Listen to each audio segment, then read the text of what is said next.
Dot line और shape के बाद हम जिस important visual element of design का जिक्र करेंगे वो है साइज़। आइए जानने की कोशिश करते हैं कि साइज़ दरअसल है क्या और ग्राफिक डिज़ाइन के अंदर इसकी क्या इंपॉर्टेंस है। दोस्तों, साइज़ को कुछ इस तरह से डिफ़ाइन किया जा सकता है कि एक से ज़्यादा शेप्स, दो या दो से ज़्यादा शेप्स के बीच में मौजूद वेरिएशन को साइज़ कहा जाता है। दोस्तों, साइज़ वैसे तो आम तौर पे किसी भी शेप या ऑब्जेक्ट का हुआ करता है, लेकिन इसका सही अंदाज़ा हमें दरअसल उस वक्त होता है जब एक से ज़्यादा चीज़ों को हम आपस में कंपेयर करते हैं। ये कंपैरिजन दो या दो से ज़्यादा ऑब्जेक्ट्स का भी हो सकता है या एक ही ऑब्जेक्ट के अंदर मौजूद डिफरेंट पोर्शंस का भी हो सकता है। एक आम सी मिसाल से इसको समझने की कोशिश करते हैं। दोस्तों, फ़र्ज़ कर लीजिए कि आपके दो दोस्त हैं। एक की हाइट बहुत ज़्यादा है, यानी कि वो बहुत हाइट में लंबा है, और एक की हाइट जो है वो बहुत छोटी है। आप डेली भी अगर उन लोगों से दोनों से मिलते हैं, आपको उनकी हाइट का फ़र्क इतना मालूम नहीं होगा। अगर किसी दिन वो दोनों दोस्त आपके सामने इकट्ठे खड़े होंगे, तो डेफ़िनेटली आपको अचानक अंदाज़ा होगा कि यार इन दोनों अफराद की हाइट के अंदर बहुत ज़्यादा डिफरेंस है।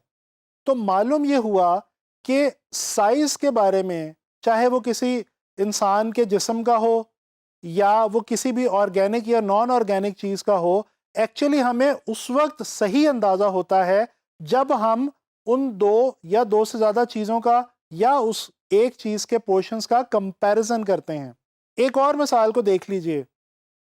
हमारे बॉडी पार्ट्स, ह्यूमन बॉडी के अंदर डिफरेंट बॉडी पार्ट्स हैं, हेड से लेके फीट तक, जिसके अंदर हमारा हेड, हमारी नेक, ट्रंक, आर्म्स, हैंड्स, लेग्स और फीट वगैरह शामिल हैं। दोस्तों, अगर हम किसी भी ह्यूमन बॉडी को एज अ होल देखें और ऑब्जर्व करने की कोशिश करें, तो हमें मालूम होगा कि हर ह्यूमन बॉडी के अंदर हेड का और उसके लिहाज से ट्रंक का और उसके लिहाज से फीट का या लेग्स का एक अपना कंपैरिजन मौजूद है, एक अपनी वेरिएशन मौजूद है। इसी तरह से अगर हम ज्योमेट्रिक शेप्स के अंदर देखने की कोशिश करें, मिसाल के तौर पे आप एक ट्रायंगल को लें और ट्रायंगल की बड़े और छोटे साइज में डिफरेंट वेरिएशंस निकालें, आप ये देखेंगे कि with in that same shape, shape तो ट्रायंगल ही है, लेकिन आपको उनके साइज में वाज़े वेरिएशन यानी कि फ़र्क मालूम पड़ेगा। तो पता ये चला कि साइज को जांचने के लिए कंपैरिजन बहुत इंपॉर्टेंट चीज़ है। दोस्तों, साइज ग्राफिक डिज़ाइन में करता क्या है? साइज ग्राफिक डिज़ाइन में अट्रैक्शन पैदा करता है।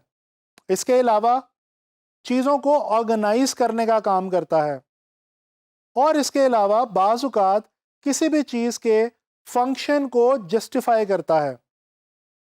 कुछ डेली लाइफ एग्जांपल से देखने की कोशिश करते हैं कि साइज ये तमाम काम किस तरह से करता है। दोस्तों, अट्रैक्शन की बात अगर की जाए, तो हमें बीइंग ह्यूमन बीइंग बहुत ऊंची और लंबी इमारतें बहुत अट्रैक्ट करती हैं। इसी तरह से बाज़-औक़ात राह चलते हुए आपको कोई छोटा सा जानवर या कोई छोटा सा फूल या कोई छोटी सी पड़ी हुई चीज़ ज़मीन पे बहुत अट्रैक्ट या अपील करती है। यानी कि चीज़ें जब साइज़ में बहुत बड़ी या बहुत छोटी हों, तो वो आपको अट्रैक्ट करती हैं।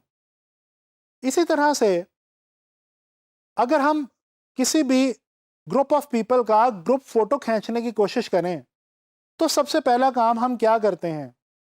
फोटोग्राफर सबसे पहले ये रिक्वेस्ट करता है कि कम हाइट वाले लोग आगे की तरफ आ जाएं और ज़्यादा हाइट वाले लोग पीछे की तरफ चले जाएं। बेसिकली उस वक्त फोटोग्राफर कर क्या रहा है? वो साइज और हाइट के मुताबिक ऑर्गेनाइज करने की कोशिश कर रहे हैं उन लोगों को। इसके अलावा एक और एग्जांपल देखिए। फर्ज कर लीजिए कि आपको अपनी फैमिली के लिए एक कार परचेज करनी है।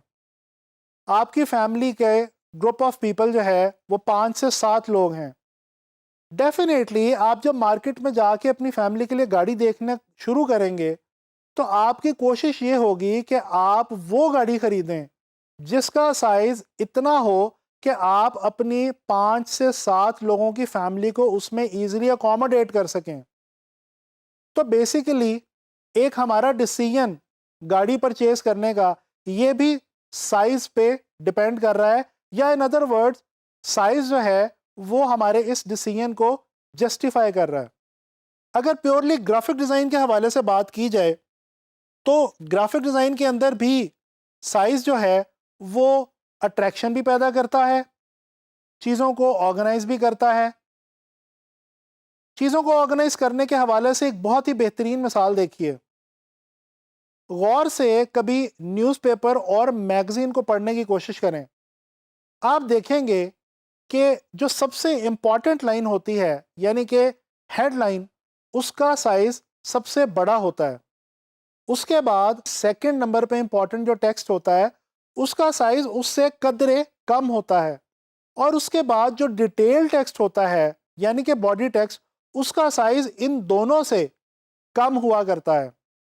तो दोस्तों बेसिकली ग्राफिक डिज़ाइन के अंदर काम करते हुए हम साइज़ को बड़ा या छोटा करके डिफरेंट ऑब्जेक्ट्स की मदद से, पिक्चर्स की मदद से या टेक्स्ट की मदद से अट्रैक्शन भी पैदा कर सकते हैं और ऑर्गेनाइजेशन की सेंस भी प्रोवाइड कर सकते हैं।